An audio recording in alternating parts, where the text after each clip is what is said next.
नमस्कार, जोहार। स्वागत करता हूं आप सभी का आपके अपने YouTube चैनल आजाद जेपीएससी एकेडमी पर।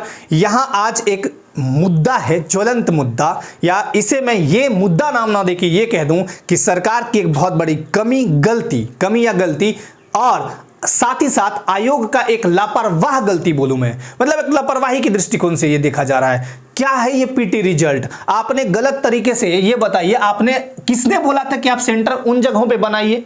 मत बनाते, 2 दिन एग्जाम ले लेते, कोई दिक्कत नहीं था। सेंटर एक तो ऐसे ऐसे जगहों पे इंटीरियर एरिया में बनाए जहां पे कोई परिंदा भी पर न मार सकता हो, लेकिन यहां परिंदा पर न मारा है, यहां तो बहुत सारा धांधली हुआ है। सीधी सी शब्दों में, कौन सा ऐसा भारत में आयोग है आज तक रिकॉर्ड रहा है, खासकर मैं पीएससी की बात कर लूं, पब्लिक सर्विस कमीशन की, कोई भी ऐसा आयोग आज तक नहीं हुआ है जो रोल नंबर ये कहता हो कि नहीं 62, 63, 64, 65 यहां से लेकर 99 ऐसे क्रमवाइज पास हो। कोई भी आयोग नहीं है जो लगातार पास करती है बच्चों को।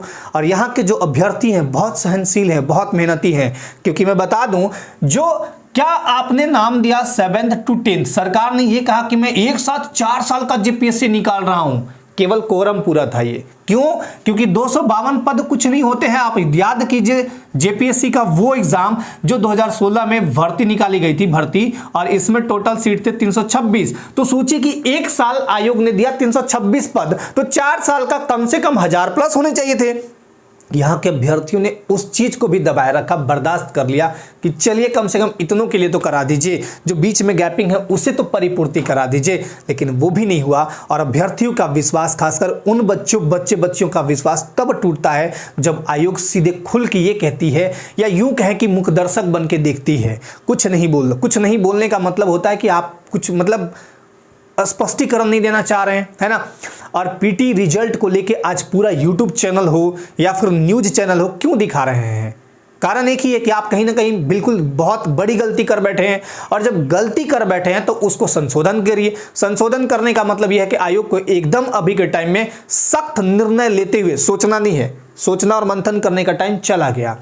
आयोग को यह चाहिए कि सख्त निर्णय लेते हुए इस पे जो लापरवाही हुई उस पर कड़ी कानूनी कार्रवाई की जाए, और साथ ही साथ जो रिजल्ट में गड़बड़ियां हुई उस पर पूरा एक टीम बैठा के और डिस्कस किया जाए कि हाँ भाई, अब आप लोग बताइए कि इसमें क्या करना चाहिए। पूरा आयोग एक टीम बैठा है, जो इसमें मेंबर हैं सब टीम बैठा के, और सब कुछ करने के बाद फिर आयोग तुरंत सेम डे, ऐसा नहीं कि बैठाए मीटिंग आज हुआ 10 दिन बाद निर्णय आएगा, नहीं, तुरंत निर्णय लेके हाँ हम इस एग्जाम को लेके क्या कर रहे हैं, पीटी रिजल्ट को लेके। अब बताइए जिसका नंबर था 225, 220 और 218, वो रिजल्ट के लायक थे। रिजल्ट आता ही आता, 100% आता उनका रिजल्ट। लेकिन आयोग 230, 32 वालों, 35 वालों का इतना परसेंटेज कहां जाता है भाई? यूपीएससी में नहीं जाता है। आपका क्या अलग एग्जाम था कि इतना रिजल्ट चला गया? और हमारे माननीय मुख्यमंत्री साहब, आपको धन्य है प्रभु, आप सीधे सीधे बोलते हैं कि कोई आयोग आज तक ऐसा नहीं कराया कि हमने 4 लाख फॉर्म भरवाया। अरे फॉर्म न भरवाया, आप वैकेंसी कहां दी है? मतलब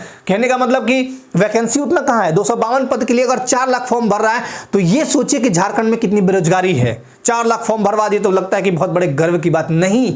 आयोग और सरकार को अभी के टाइम में यही सोचना, मतलब यही निर्णय लेना चाहिए कि भैया मेरे से ये गलती हुआ है, चलो इसका ये है, या तो रिजल्ट में संशोधन करे ठीक ठाक से, या अगर ऐसा हो कि उन सेंटरों का, या आपको जो अच्छा लगता हो, ठीक है, वो करे, तभी अभ्यर्थियों के मन से गुस्सा फूटेगा। और अभ्यर्थी जो भी लगातार ये कह रहे हैं कि 16 जो नवंबर है उसके बाद उलगुलान या आंदोलन, या जो भी है, छात्र नेता एक हैं सफ़ी इमाम, वो भी कह रहे हैं कि हम आंदोलन करेंगे।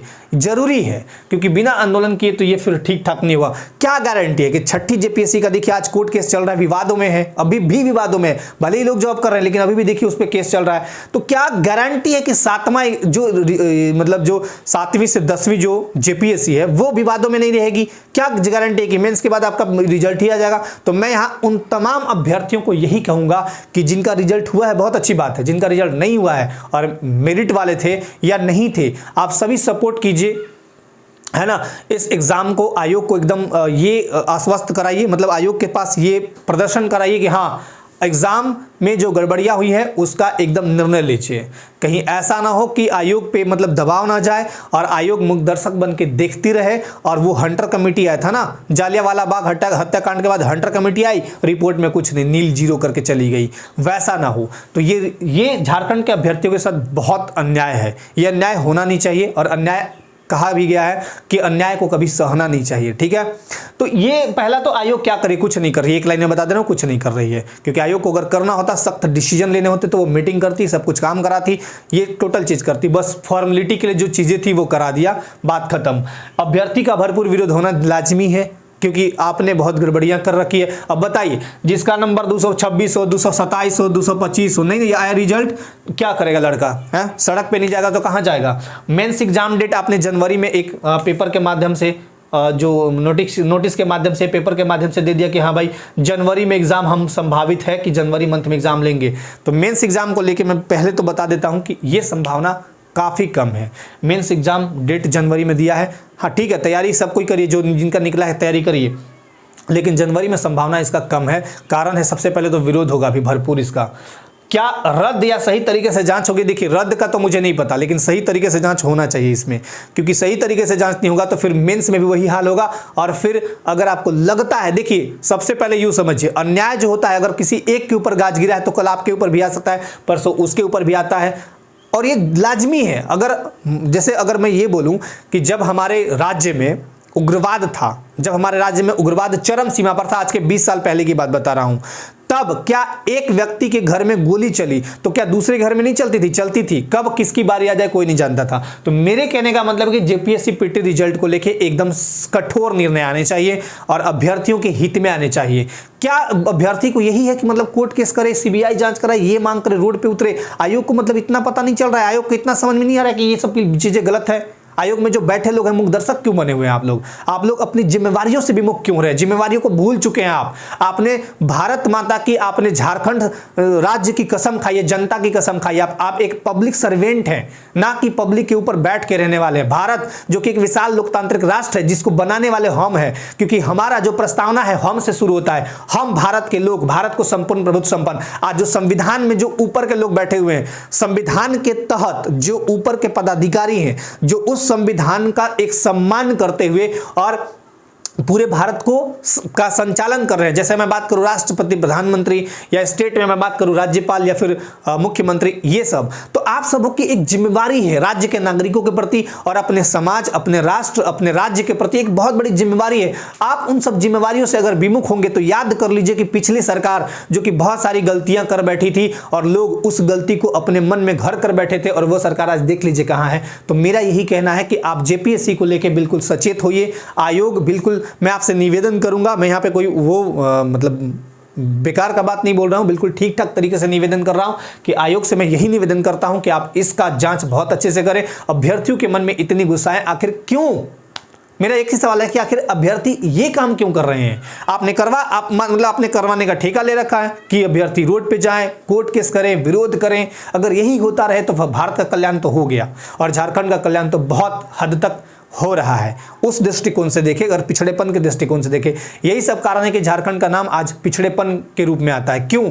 हमारे यहाँ के जो लोग हैं, पदाधिकारी हैं, मंत्री नेता हैं, जो भी हैं, क्यों अपने कर्तव्यों से विमुख हो रहे हैं? अपने कर्तव्यों को निभाइए। आपका कर्तव्य बनता है कि हाँ, हमने एक जिम्मा लिया है। जब आप सोचिए, थोड़ा सा देर के लिए सोच लीजिए, कोई भी आयोग का जो पदाधिकारी है, कर्मचारी है, आप शपथ लेते हैं पहले। आपको क्या ऐसे ही नियुक्त नहीं किया जाता है? नियुक्ति के बाद शपथ होता है आपका, और उस शपथ में यह कहा जाता है कि मैं अपने कर्तव्यों का पालन संविधान के तहत करूंगा। संविधान में कहां है कि बच्चा रोड पे आके मतलब नारा लगाए, बच्चा रोड पे आके मतलब वो लोगों को इकट्ठा करके बोले कि चलो आयोग का घेराव करें? ये गलत नीति है, गलत तरीका है। इससे आपको सीख लेना चाहिए। और बच्चों से मैं यही अपील करता हूं, जिनका रिजल्ट गड़बड़ हुआ या जो भी है, आंदोलन आप सही तरीके से कीजिए। आंदोलन करना कहीं गुनाह नहीं है, लेकिन आंदोलन हमेशा झगड़े झंझट से दूर रहें। मतलब कहने का मतलब कि आप अहिंसा के तरीके से करें, हिंसात्मक तरीके से नहीं, क्योंकि वो बिल्कुल दूसरे रूप में हो जाता है। और दूसरा, लगातार ट्वीट पे ट्वीट, जो ट्विटर अभियान है वो भी कर सकते हैं। तो एक इससे क्या होगा कि इंपैक्ट जाता है, सरकार के ऊपर दबाव जाता है, आयोग के ऊपर दबाव जाता है। आयोग से आपको लड़ना नहीं है, किसी को लड़ना नहीं है, आयोग के ऊपर एक दबाव बनानी है। ठीक है, तो ये काम कर सकते हैं। अब पीटी रिजल्ट को देखिए, इन्होंने कितने दिन लगा दिए, इस पर कुछ नहीं हो रहा है। अब फिर मेंस का डेट दिया, क्या गारंटी है कि मेंस में आप फिर वही काम नहीं करेंगे? होगा, बिल्कुल होगा। जब पीटी में आपका हो गया तो मेंस में क्यों नहीं होगा? और ये कैसे आयोग के लोग कैसे फटाक से मतलब कह के निकल जाते हैं, जो भी हो, कि मतलब ऐसा जांच का विषय। अरे आप इतने दिन तक आपने बाल पकाए, क्या जांच का विषय है? ये भी समझ में नहीं आ रहा कि सीरियल वाइज इतने बच्चे के तेज हो ही नहीं सकते हैं।